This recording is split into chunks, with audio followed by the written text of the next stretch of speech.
Magandang araw mga kaibigan. Bigyan natin ng reaction opinion itong post ang balita ngayon. Title, napansin na ninyo kung sino po yung nanghudas? Nagbitiw ng matinding payag si Senator Rodante Marcoleta matapos iginiit na may mga dating kalyado umano silang nangakong mananatiling magkakampi ngunit kalaunan ay lumipat sa bagong majority block sa Senado. Sa isang panayam, sinabi ni Marcoleta na handa niyang harapin ang anumang kaso at maging ang posibilidad ng pag-aresto sa kanya. Ngunit hindi niya itinago ang kanyang pagkadismaya sa mga dating kasamahan na umano'y tumalikod sa kanilang grupo. Ito ang kanyang payag. Doon sa mga kasama namin, dati, nangako na magiging intact kami. Walang hiwalayan, walang maghuhudas. Pero, napansin na ninyo kung sino po yung naghudas. Wala siyang pinangalanan ha. Hindi man niya pinangalanan kung sino ang tinutukoy. Lumabas ang payag sa gitna ng malaking pagbabago sa Senado matapos umanib sina Senator Chis Escudero at Senator Joel Villanueva sa kampo na sumusuporta kay Senator Sherwin Gatchalian bilang bagong Senate President. Ayon kay Marcoleta, may mga dati rin umanong kasamahan na nahaharap sa mga aligasyon. Ngunit, yan na, tila hindi na inuusig matapos mapabilang sa bagong mayorya. Safety na eh. Basta tanggapin mo si Jesus Crispin na tagapagligtas. Safe ka na talaga, sabi ni Attorney Edward Chico. Sabi niya, pero dahil sa pagsanib sa kanila, nawala na po siguro. Baka sila po ay hindi na aasuntuhin. Mauuna pa po akong aaristuhin. Napakasakit, Kuya Eddie.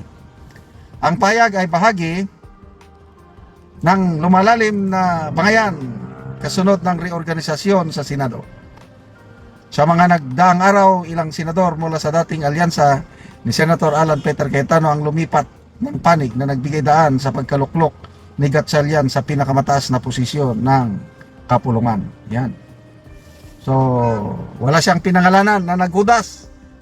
Tayo na lang taong bayan ang humusga kung sino ba ang nanghudas. Unang nagsalita diyan si Senator Camille Villar.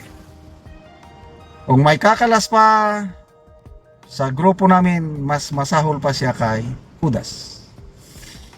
Tapos, sinundan ng payag ni Senator Marcoleta na sabi niya, napakalaking sakripisyo ni Bato yung ginawa niya dahil itinaya niya ang kanyang buhay, kalayaan. Alam ni Bato na delikado siya, kaya lang lumabas pa rin, sumama sa session nung May 11, kahit nandun yung taga-NBI na naghihintay na mag-aresto sa kanya, milagro lang at natakbuhan niyang mga NBI, kaya nakaboto. Kaya nakuha nila ang majority. So after that, akala natin, intact na yung tinatawag nating Brave 13. Kailang nagkamali pala tayo. Ako, paniwalang-paniwala na ako na hindi na mabubuwag yung Brave 13 eh. But I was wrong.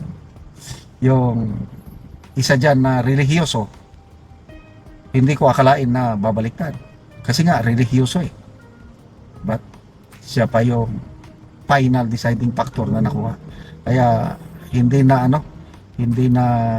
factor ngayon kung relihiyoso ka. Mas mabuti pa yung Senator Jinggoy, hindi naman masyadong relihiyoso si Senator Jinggoy, di ba? Oh, siya yung may paninindigan. Siya yung nakakulong na. Siya yung nakakulong na. At ang isusunod na, ito si Senator Marcoleta. May nakita akong post ni Joey De Bebre, nakakatakot. Sabi niya, KOJC 2.0. Malala, 2024 ba yun nung nilusob nila ang compound ng KOJC? So ano yung KOJC 2.0? Ito balibalita lang, unconfirmed. Ang unang nagsiwalat nito ay si Jesus Busi Duki, isang DDS vlogger na matapang, matalino.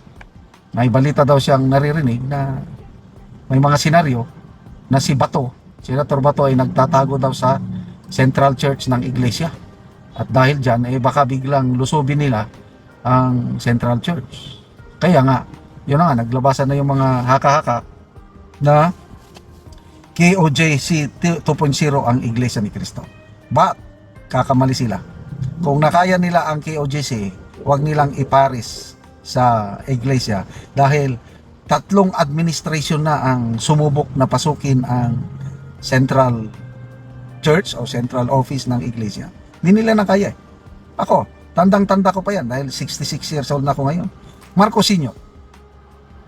Pinasok ng mga sundalong loyal kay Marcos Sr. ang Iglesia.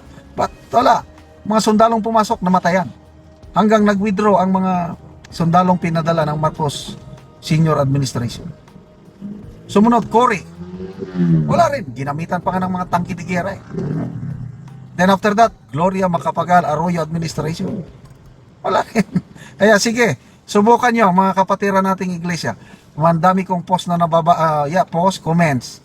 Sabi, kahit Katoliko ako, kahit Muslim ako, kahit hindi ko INC, makikisabay, makikisuporta, I am one with the Iglesia ni Cristo pag gawin nilang gipitin ang iglesia.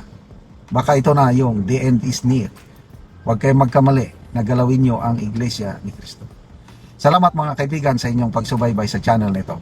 Nakakatulong kayo na malaki sa tribong Talanding ng Bukidnon dahil ang sweldo natin sa channel nito is pantulong po sa tribo. Namimigay tayo ng libreng yero at pako para makapagpatayo sila ng mas maayos na tirahan. Panoorin nyo ang video nito.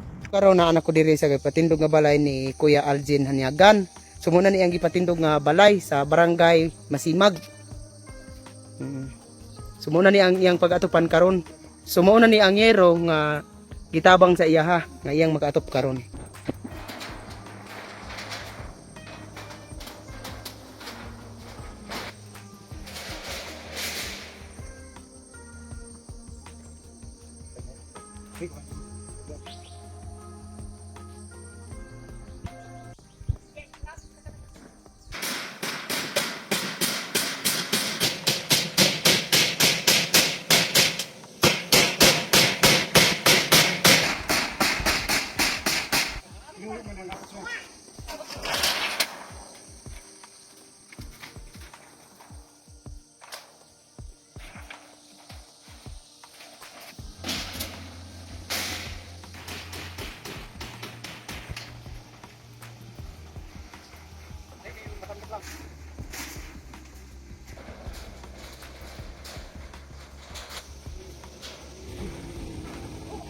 O karon naman na gid sa pag-atop ang ginatabang nga yero, so makita gid nato nga nakaatop na gid sila sa ilang gipatindog. May buntag, salamat kayo sa Ginoo ng una.